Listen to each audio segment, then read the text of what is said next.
ये कार्यक्रम सत्य घटनाओं से प्रेरित है। जिनके साथ ये घटनाएं घटी उसकी वास्तविकता उन्हीं तक सीमित है। भूत प्रेतों और अपसामान्य विषयों के होने पर चैनल कोई दावा नहीं करता और ना ही प्रोत्साहन करता है। बस एक दावा करता है और वो है डर।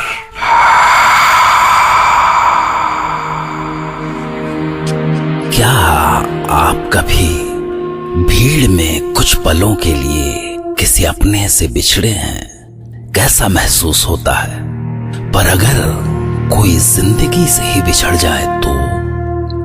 क्योंकि जीवित और मृत इंसानों की दो अलग अलग दुनिया है जो अपने आप में पूरी हैं, पर दरअसल एक दूसरे के बिना उतनी ही अधूरी भी। और उनका एक दूसरे के बिना ये अधूरा होना ही उन दोनों दुनियाओं के बीच पुल बनाता है। और बेशक कभी कभी ये पुल बहुत खौफनाक हो जाता है। मैं डॉक्टर नागर, पेशे से मनोवैज्ञानिक और पैशन से ह्यूमन माइंड का फैन, हर रात आपके पास लेकर आता हूं मुझसे मिले कुछ लोगों की आप बीती, कुछ घटनाएं जिन्हें सुनकर हम सोचने पर मजबूर हो जाते हैं, क्या वो सच था? क्या वो सच था? आज हमारे साथ हैं लखनऊ के सौरभ सिन्हा और वो सुनाएंगे अपने साथ घटी एक सच्ची घटना जब वो बड़ी मुश्किल से एक छोटी सी बच्ची की प्रेत आत्मा से छुटकारा पा सके। शायद। मैं सौरभ सिन्हा, मेरी लखनऊ में जॉब लगी और वहीं अपनी कलीग रेनू से प्यार हो गया और शादी भी।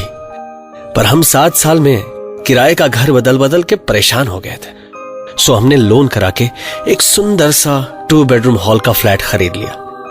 ये हमारे सपनों का घर था जहां सब कुछ बहुत अच्छा था, सिवाय एक पगली के जो सोसाइटी के एंट्रेंस पे हमेशा बैठी रहती थी। अरे तू यहाँ हो, यहाँ आवा ना लाडो, हमार लाडो, हमारे पास आजा बिटिया। लाडो आजा, गोदी में आजा हमार। ए लाडो आना हमार पास। लाडो काहे अम्मा को सतावत है? लाडो आना बिटिया। लाडो वो हमेशा यही एक रट लगाए रहती थी। बिल्डिंग के दूसरे लोगों की तरह हम भी कभी कभी खाना डाल दिया करते थे उसके सामने। पर जो भी हो, नए घर में बहुत अच्छा लग रहा था हमें। सुनो रेनू, एक अच्छा सा सोफा देखा है मैंने, क्या कहती हो? सोबू, तुम भी ना जितने पैसे जमा किए थे डाउन पेमेंट में लग गए। कहाँ से आएगा तुम्हारा सोफा? अरे EMI में मिल जाएगा यार। पर सोबू, पिंकी के बोर्डिंग की फीस भी तो जमा करनी है ना।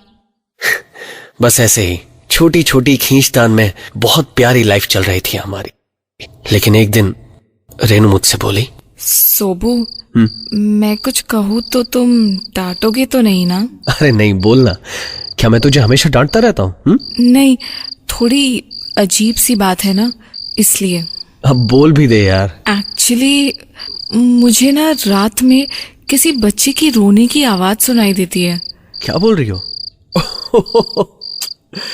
अरे यार, तुम औरतों का इंट्यूशन भी ना। हमारी बच्ची को कोई तकलीफ नहीं है हॉस्टल में, बेस्ट बोर्डिंग स्कूल में है वो। नहीं यार सोबू, मैं क्या पिंकी की आवाज पहचानती नहीं हूँ क्या? ट्रस्ट मी, वो किसी और बच्ची की आवाज थी। तो क्या शादी से पहले की भी कोई बेटी है क्या तेरी? है? तुम्हारी तो। अरे रुको, कहाँ भाग के जाओगे? अरे छोड़ो, अरे मजाक कर रहा था भाई। रुको। अरे दिल पर अरे लग गई। मैंने हंसी में टाल दिया, बात आई गई हो गई। लेकिन एक रात अचानक मेरी नींद खुली तो मुझे भी वही रोने की आवाज सुनाई थी।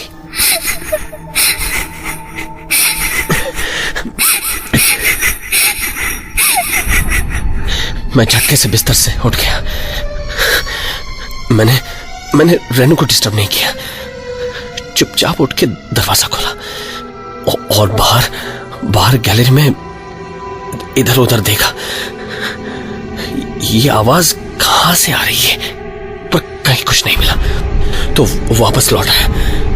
पर तभी लगा कि ये आवाज तो बाहर हल्की थी, जबकि यहाँ घर के अंदर ज्यादा साफ सुनाई दे रही थी।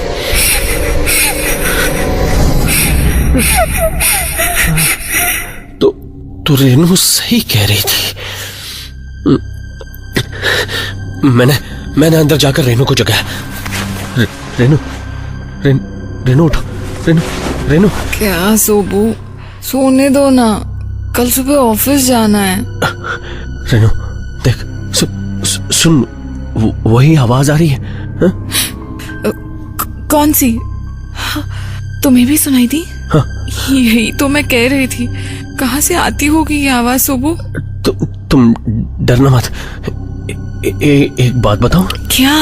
मैंने बाहर जाकर हर जगह देख लिया, पर ये आवाज शायद हमारे घर से ही आ रही है। नहीं, ऐसे मत बोलो सोबू। नहीं रेनू, मैंने कहा था ना, डरना मत। पर हमारे घर में ही क्यों सोबू? कौन है वो? क्या चाहती है? उस दिन तो कुछ देर में वो आवाज आनी बंद हो गई, पर एक रात जब हम डिनर कर रहे थे। ये क्या, और लो ना। नहीं यार, बस बहुत हो गया। अरे हाथ हटाओ। अरे बस बहुत हो गया, पेट भर चुका है। ये क्या हुआ सोबू? क्या हुआ? अरे बोलो ना, क्या हुआ? वो देखो वहां, जैसे कोई सोफे पे बैठा है। वो अभी आया। हाँ, लग रहा है जैसे कोई बच्चा लेटा हो। उस छोटी सी बच्ची के लेटने के निशान है उस पर। कौन है वो सोबू?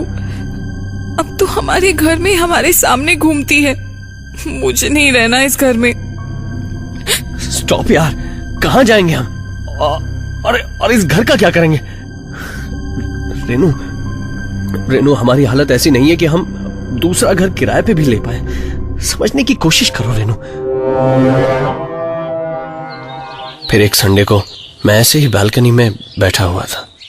सर्दियों की धूप अच्छी लग रही थी कि तभी शायद मुझे झपकी आ गई होगी, या पता नहीं, मेरी आंखों के सामने जैसे कोई बच्ची दिखी। सांवली सी, गंदी सी, बदन पे कोई कपड़े नहीं, सिर्फ कमर पे बंधे काले धागे में लटकता हुआ चांदी का छोटा सा घुंघरू।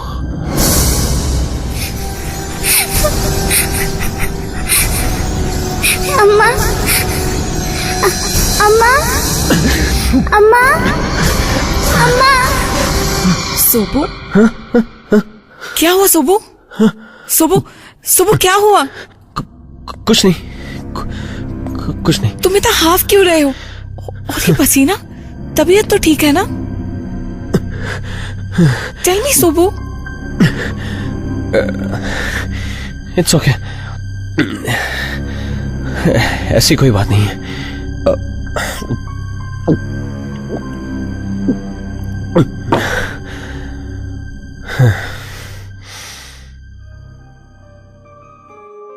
रेनू बहुत डर गई थी, इसलिए मैंने उसे ये बात नहीं बताई। पर इसके बाद तो मुझे वो सपना यहां वहां बैठते बैठते हर जगह दिखने लगा। मतलब कभी भी, खुली आंखों से भी। घर की आबो हवा ऐसी भारी हो गई थी कि कभी कभी तो सांस लेना भी मुश्किल हो जाता था। और ये सब एक छोटी सी बच्ची कर रही थी। पर मैं करता भी क्या। फिर एक दिन ओझा भी बुलवाया।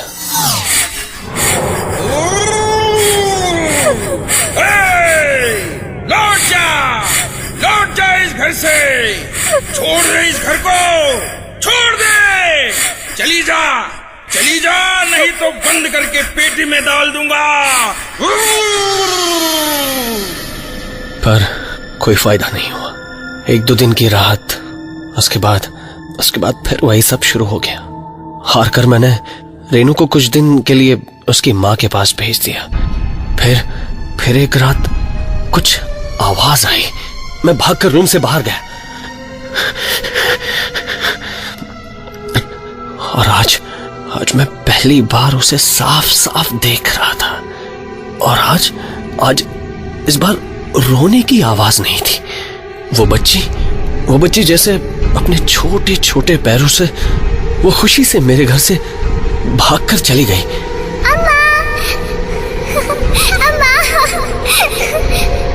मैं भी उठकर तेजी से बाहर की ओर लपका,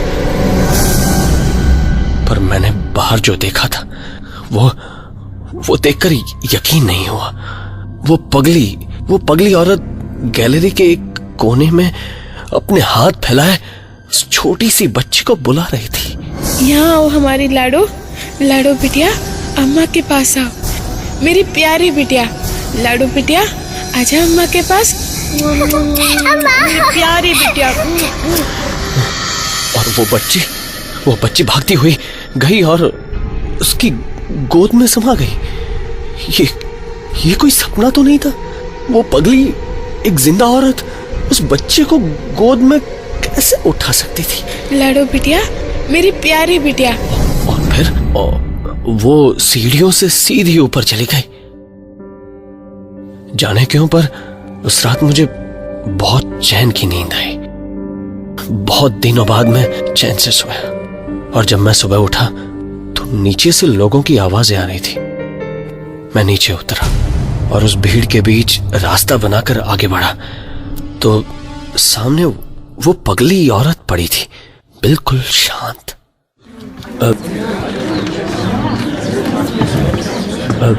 क्यों भाई, ये कब और कैसे हुआ? सुबह निकला तो देखा यहाँ पड़ी हुई थी। रात में शायद ठंड में मर गई होगी। ये सब जो मैंने देखा था सुबह और रात को, उससे मेरा दिमाग चकरा गया था। पर शाम को मेरी पास की ही ए ब्लॉक की बिल्डिंग में एक बुजुर्ग से बात हुई। वो बहुत वक्त से वहां रहते थे। कौन थी ये पगली, जानते हैं आप? मजदूर थी। जब यहाँ काम चल रहा था CD और E ब्लॉक का, तो बहुत सारे बिलासपुरी लेबर काम कर रहे थे इस साइट पे। उन्हीं में से एक थी। इसकी एक छोटी सी बच्ची गड्ढे में गिर के मर गई थी। अरे कैसे हुआ था ये? अपनी ही माँ के आंखों के सामने। उस वक्त उसकी माँ बिल्डिंग में काफी ऊपर चढ़ी हुई थी, काम कर रही थी। तब यहाँ काफी सुनसान रहता था। आसपास जंगल झाड़ियां सी थी। मैं यहीं इस बालकनी के बाहर देख रहा था। मैंने देखा वो बच्ची रोती रोती अपनी माँ को ढूंढती हुई जा रही थी। अम्मा, अम्मा, अम्मा, अम्मा, अम्मा।